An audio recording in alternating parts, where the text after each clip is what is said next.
ওকে, এবার দেখেন, find the equation of a plane passing through this straight line and perpendicular to this plane. এমন একটা প্লেনের সমীকরণ নির্ণয় করো, সে প্লেনটা এই সরল রেখা দিয়ে যায় এবং এই প্লেনের সাথে লম্ব। এমন একটা প্লেনের সমীকরণ নির্ণয় করো যে প্লেনটা এই সরল রেখা দিয়ে পাস করে এবং এই প্লেনের সাথে পারপেন্ডিকুলার। আমি আপনাদেরকে বইয়ের যে গড় বাঁধা গ্রামার ওটা দিয়ে অঙ্কটা করাবো না, বুঝতে পারছেন? আমরা এখন প্র্যাকটিক্যালি অঙ্কটা দেখবো ইনশাল্লাহ। সলিউশনটা দেখুন, ভালো মতো খেয়াল করবেন। প্রথমে আমরা এই সরল রেখার একটু কাজ করব। The given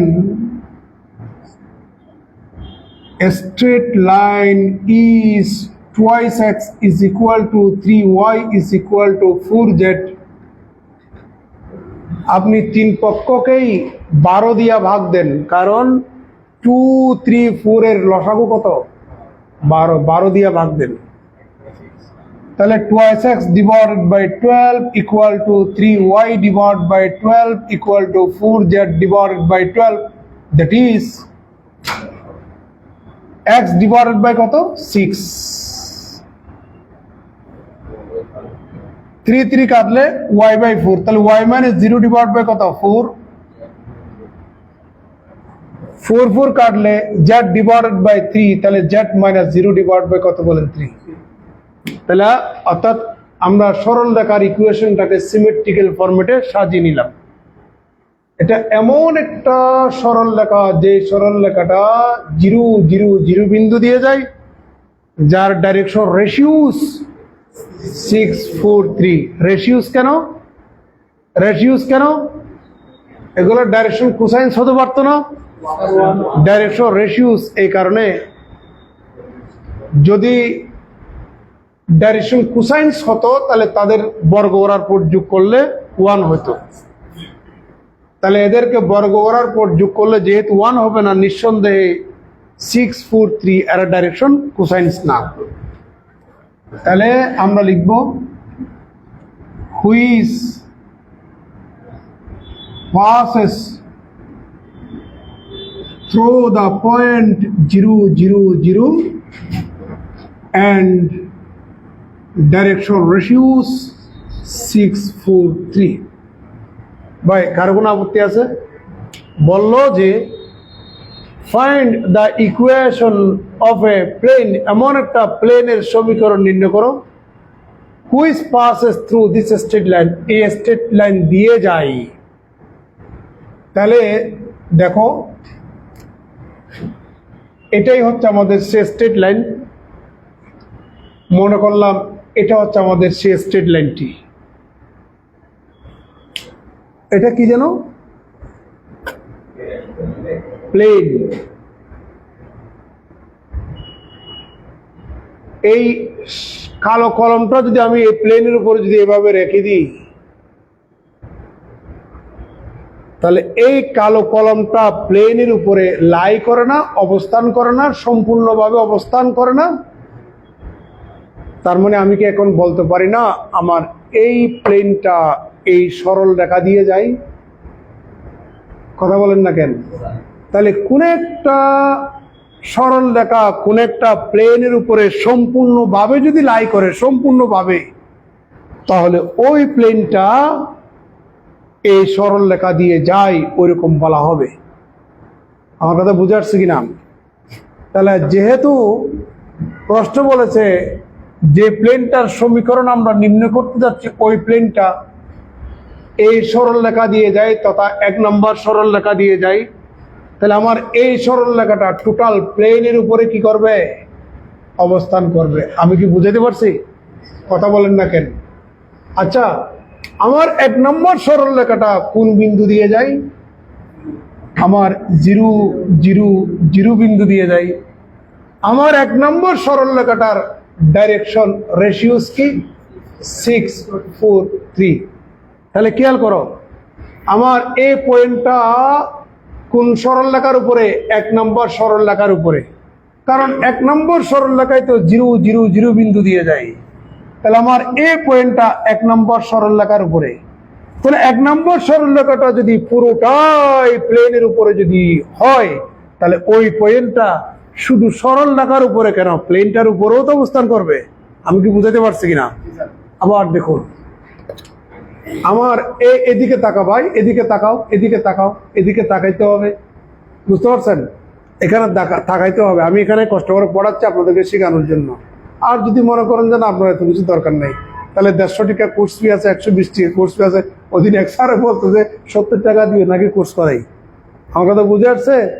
তাহলে এখানে ভাই আসছেন, আপনারা আমার নাম শুনছেন, আসছেন, কেমন পড়ায় দেখতেছেন, তাহলে 100% আপনাকে পড়া মানে কাজ শিখতে হবে। আমি কাজ আদায় করি যে মানুষ, তাহলে মনোযোগ এখানে।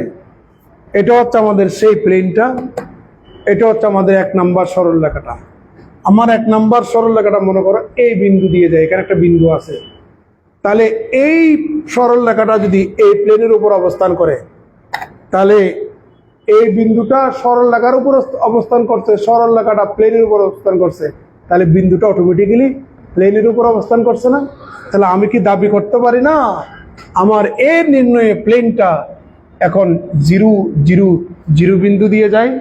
তাহলে x1 y1 z1 বিন্দু দিয়ে যায়। একটু আগে আপনার কাছ থেকে ধরছিলাম, x1 y1 z1 বিন্দু আমি প্লেনের সমীকরণ a into x minus x1 b into y minus y1 c into z minus z1। আমার কথা বুঝে আসছে? তাহলে আমরা এখানে একটু বর্ণনা দিয়ে লিখি, সিন্স দ্য রিকোয়ার্ড প্লেন, যেটা আমরা নির্ণয় করব, required plane passes through the line 1, so the plane is also passes through the point 0 0 0। কারণ ওই সরল রেখার উপরেই তো আমাদের এই পয়েন্টটা। আমি কি বুঝাতে পারছি? তাহলে এই বিন্দুগামী প্লেনের সমীকরণ, তাহলে so that the required plane, নির্ণয় প্লেনটা হচ্ছে a into x minus 0 plus b into y minus 0 plus c into z minus 0 equal to কত বলেন? 0। that is x plus by plus cz equal to 0। এটার দিলাম কত নম্বর? 2 নম্বর। যে কোনো উপায়ে a b c এর মান বের করে এখানে বসিয়ে দিলেই প্লেনের সমীকরণটা পেয়ে যাব। ভাই কার কোনো আপত্তি আছে? ওকে। এবার আমি আপনাদেরকে বলছিলাম, মনে আছে, কোন একটা প্লেনের সমীকরণের এক্স এর সহগ, ওয়াই এর সহগ, জেড এর সহগ, কোন একটা প্লেনের সমীকরণের, এটা হচ্ছে আমাদের সেই 2 নম্বর প্লেনটা, এটা হচ্ছে আমাদের 1 নম্বর সরল রেখাটি। আমার প্লেনটা 1 নম্বর সরল রেখা দিয়ে যায়, একটা কলম দিন। তাহলে এবার দেখুন, কোন একটা প্লেনের সমীকরণের এক্স এর সহগ, ওয়াই এর সহগ, জেড এর সহগ, এক্স এর সহগ, ওয়াই এর সহগ, জেড এর সহগ হচ্ছে ওই প্লেনটার নরমালের ডাইরেকশন রেশিওস। আমার কথা বুঝে আসছে? তাহলে এই প্লেনের উপরে আমার যদি এই সরল রেখাটা যদি হয়, এই প্লেনের উপরে যদি আমার এই সরল রেখাটা যদি হয়, এই নরমালটা প্লেনের নরমাল, তাহলে প্লেনের নরমালটা ওই সরল রেখার সাথে কি লম্ব না? দেখতে পাচ্ছেন তো? বুঝছেন কি না? তাহলে এবার মনোযোগ দেন, একটু পরিচয় করে দিই আগে।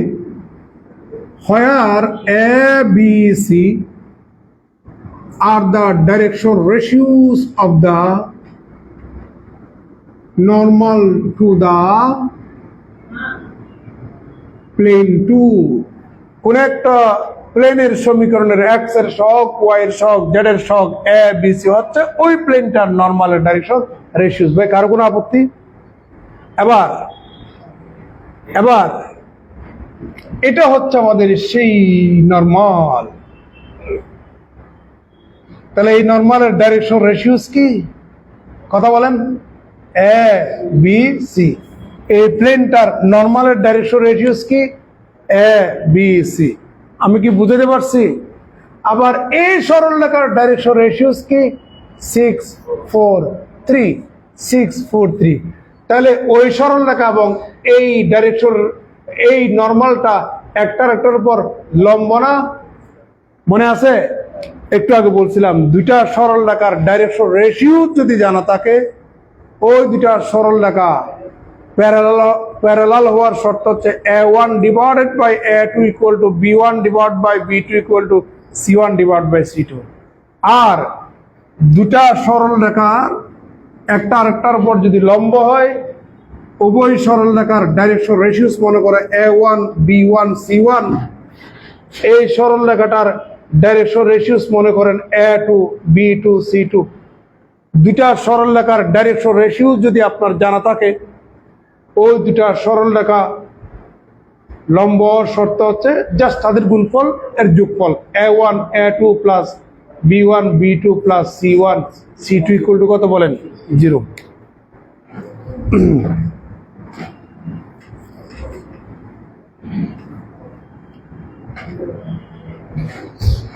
তাহলে আবার আসেন, এই সরলরেখাটার ডাইরেকশন রেশিওস হচ্ছে এ B C.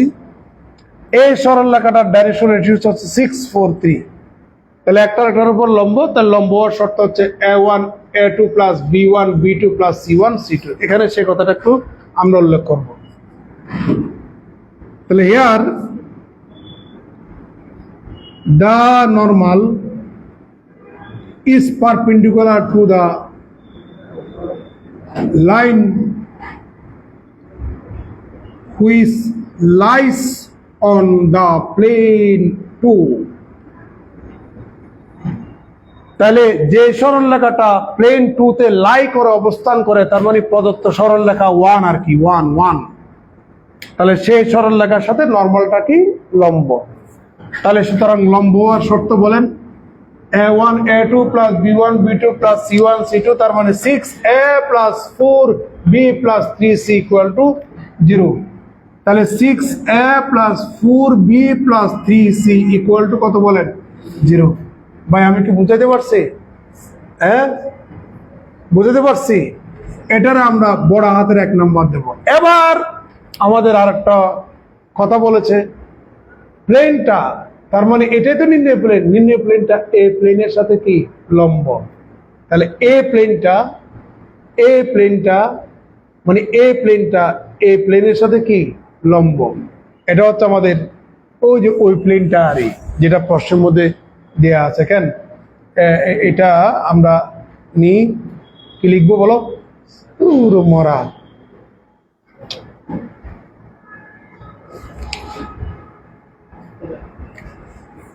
of the plane 2। এটা হচ্ছে আমাদের 7x minus y minus 5z equal to কত? 9। এবার একটা গ্রামার শেখায় যারা নতুন আসছেন।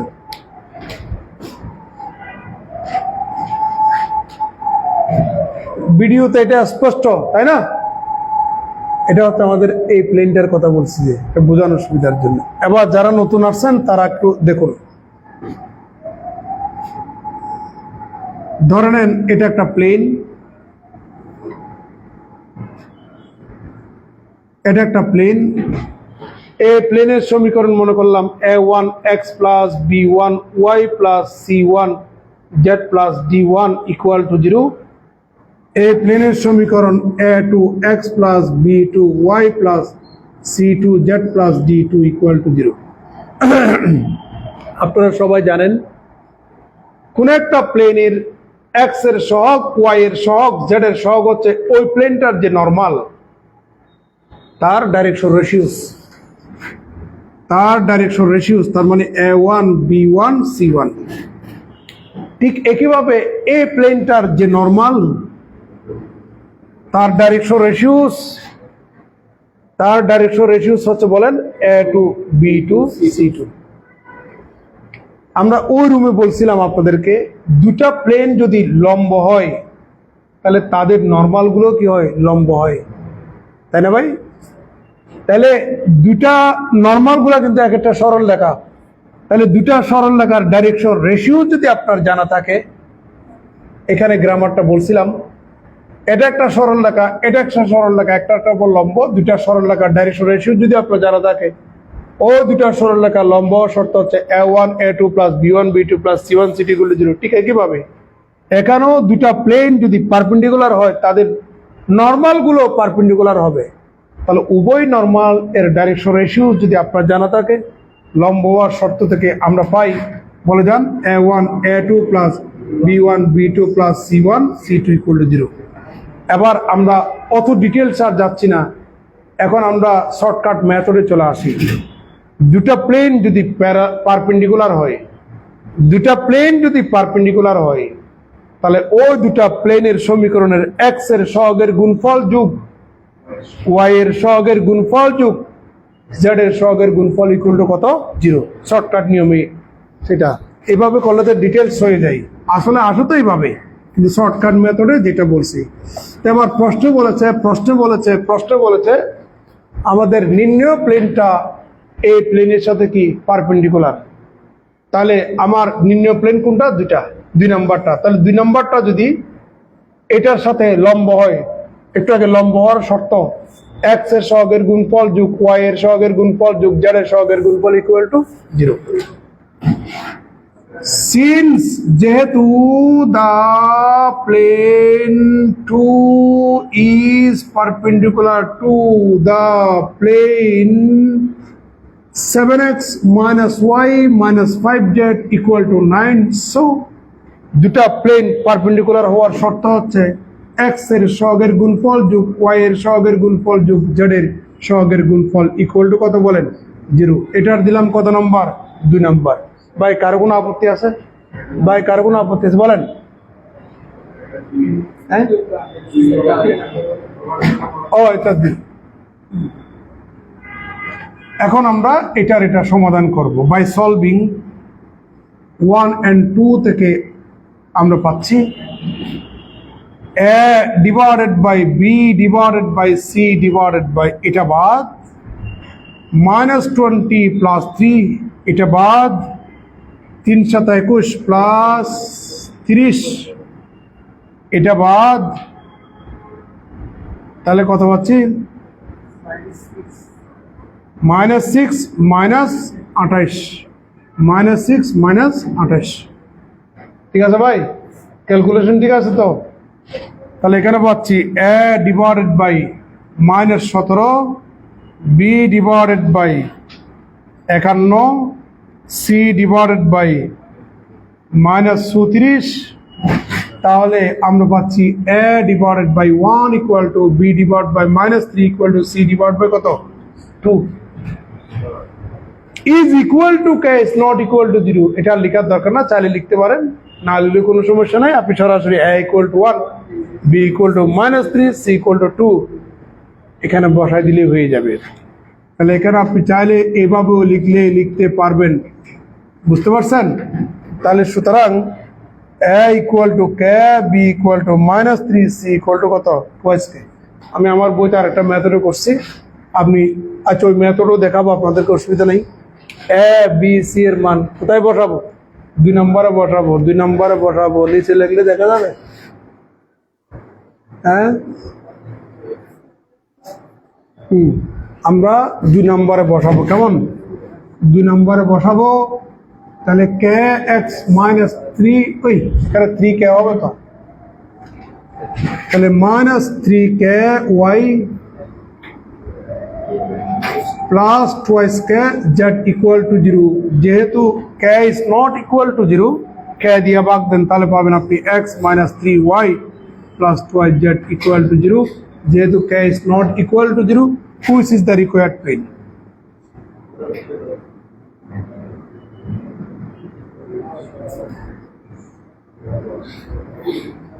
এবার সেকেন্ড মেথড, একটু পরে এবার সেকেন্ড মেথড, টানা বিষ। ভাই কারো কোনো প্রশ্ন আছে? আমরা সেকেন্ড মেথডে যাচ্ছি, কিন্তু সেকেন্ড মেথড তোলা শেষ। কোনো প্রশ্ন আছে?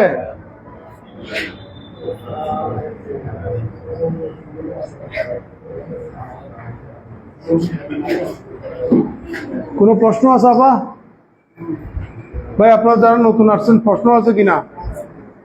প্রশ্ন থাকলে বলেন।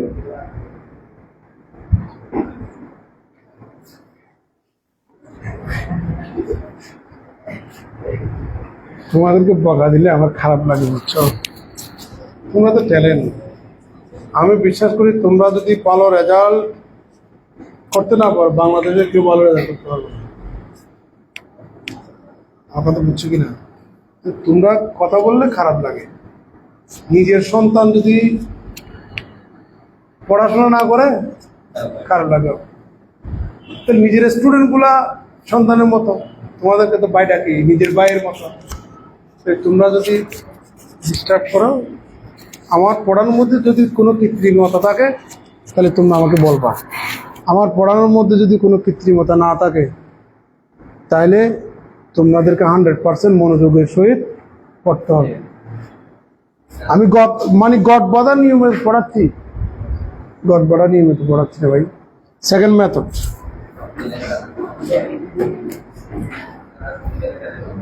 আমি জানি আপনারা বিরক্ত হবেন সেকেন্ড মেথড দেখালে।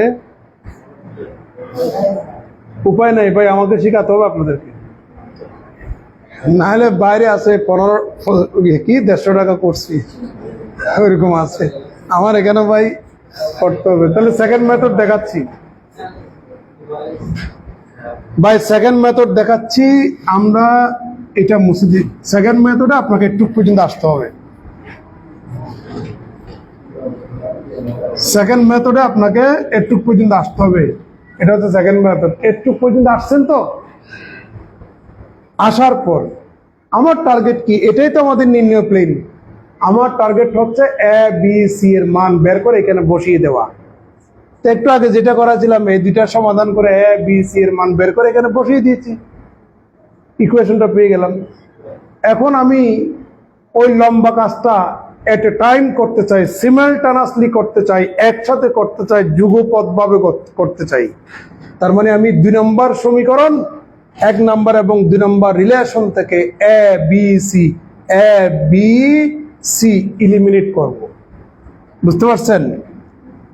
তাহলে from 2 number, 1 number, 2 number relation থেকে যদি আপনি এ বি সি এর মান, এ বি সি যদি ইলিমিনেট করতে চান, নিয়ম মনে আছে তো?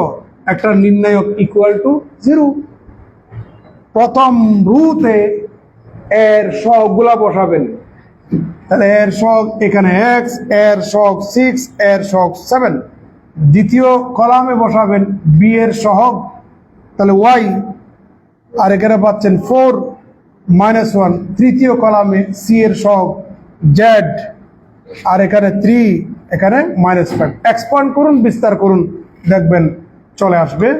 আমরা এক্সপান্ড করব, বিস্তার করব। প্রথম রো এর সাপেক্ষে x, এটা বাদ -20 + 3 + y, এটা বাদ, মাইনাস নিলে এখান থেকে এগোনা, প্লাস নিলে এখান থেকে এগোনা। তাহলে 21 + 30 + z ইন্টু এটা বাদ -6 - 28 ইকুয়াল টু কত? 0। তাহলে এখানে পাচ্ছেন -17x + 51y - 34z equal to 0। আপনি উভয় পক্ষে -17 দিয়া ভাগ দেন, তাহলে x - 3y + 2z equal to 0, which is the required plane. আপনি এভাবে অঙ্কটা করতে পারবেন। তুলে নেন।